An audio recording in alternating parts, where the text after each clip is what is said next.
Meu nome é Mauro Ribeiro, sou presidente do Conselho Federal de Medicina. Venho aqui hoje me dirigir a você, médico e médica brasileiros.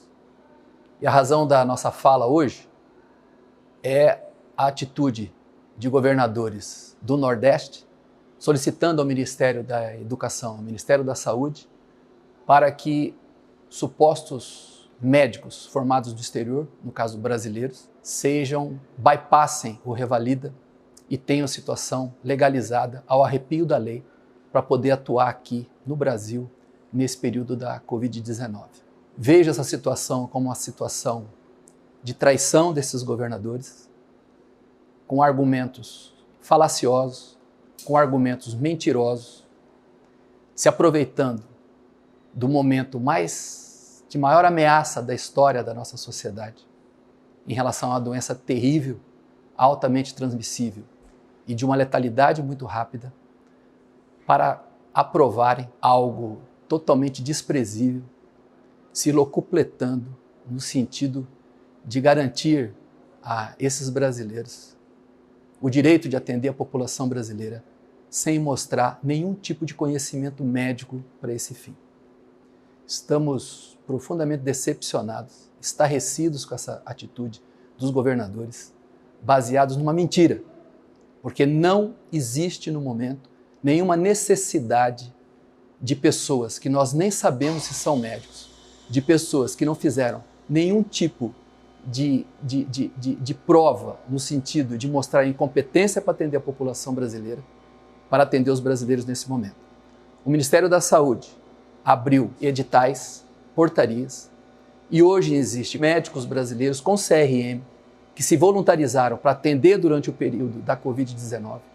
Existem 54 mil acadêmicos de medicina, eu vou repetir, existem 54 mil acadêmicos de medicina que também de uma forma voluntária se colocaram para atender no período de Covid-19, sob supervisão de preceptores. Existem 3 mil residentes que também se voluntarizaram para atenderem nesse período da Covid-19. Então não existe a menor razão, não existe a menor fundamentação na fala desses governadores no sentido de querer que esses 15 mil brasileiros formados do exterior, por uma necessidade da população brasileira, venham atender no Brasil.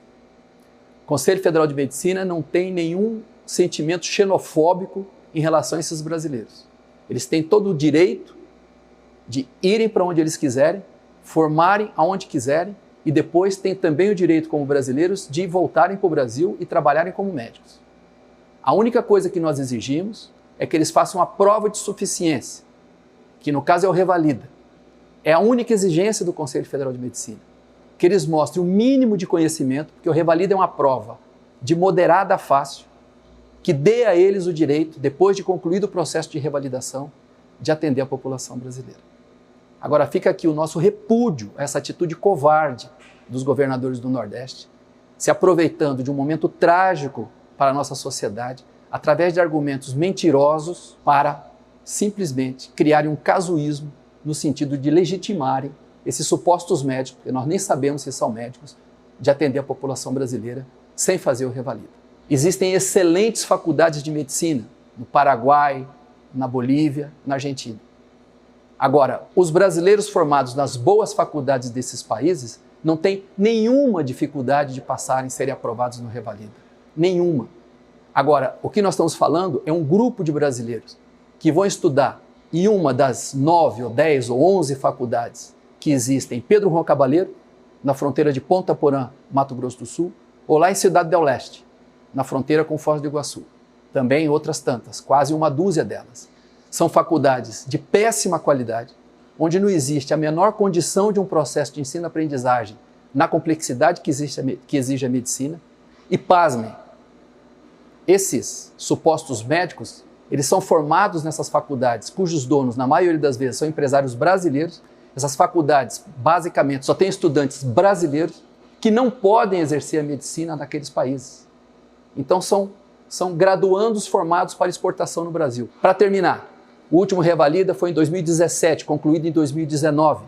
Esses revalidandos ficam criticando o MEC, que o Revalida é feito pelo MEC através do INEP, não é uma prova do Conselho Federal de Medicina. E por que levou 2 anos para o MEC concluir o Revalida, porque esses revalidandos entraram com mais de 1000 ações contra o INEP. E essa foi a razão que levou 2 anos para a conclusão do Revalida de 2017. Eram aproximadamente 8.500 inscritos, passaram um pouco mais de 300, por volta de 3% dos aprovados. Qual é a responsabilidade do Conselho Federal de Medicina ou das outras entidades médicas ou dos médicos e médicas brasileiras se essas pessoas não conseguem passar no Revalida?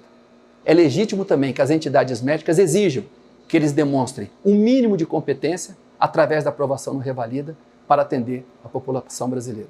Fica aqui o apelo ao ministro Nelson Tait e ao ministro Abraham Weintraub para que não apoiem esse consórcio de governadores com essa argumentação mentirosa para simplesmente criar um casuísmo para que essas pessoas que não conseguem passar no Revalida bypassem essa exigência para poder atender aqui no Brasil. Lutamos também por você, médico e médica brasileira, e, sobretudo, lutamos pela população brasileira, pelos brasileiros, nesse momento trágico da nossa vida. E nós, médicos, junto com enfermeiros e técnicos de enfermagem, é que estamos à frente nesse momento, enfrentando esse adversário terrível que é o Covid-19. Vários médicos foram infectados, dezenas já morreram e nós estamos à frente desse processo. O que esses governadores tinham que fazer, ao invés de ficar fazendo política barata, baseada em argumentos mentirosos, era garantir para os médicos, para os enfermeiros, para os técnicos de enfermagem, para os fisioterapeutas, para o pessoal da limpeza, para todos que nesse momento estão nos hospitais enfrentando essa pandemia, garantir EPIs que deem um mínimo de segurança para que esses profissionais possam atuar com um mínimo de segurança em relação à sua saúde pessoal. Essa é a mensagem que fica do Conselho Federal de Medicina para esses governadores que, através de argumentos mentirosos, tentam criar um casuísmo para essas pessoas incompetentes que não conseguem passar no Revalida. Então, que eles parem de se preocupar com isso, prestigiem os médicos brasileiros, os residentes brasileiros, estudantes de medicina brasileiros e vão garantir EPIs para que nós, lá na ponta, possamos trabalhar com segurança.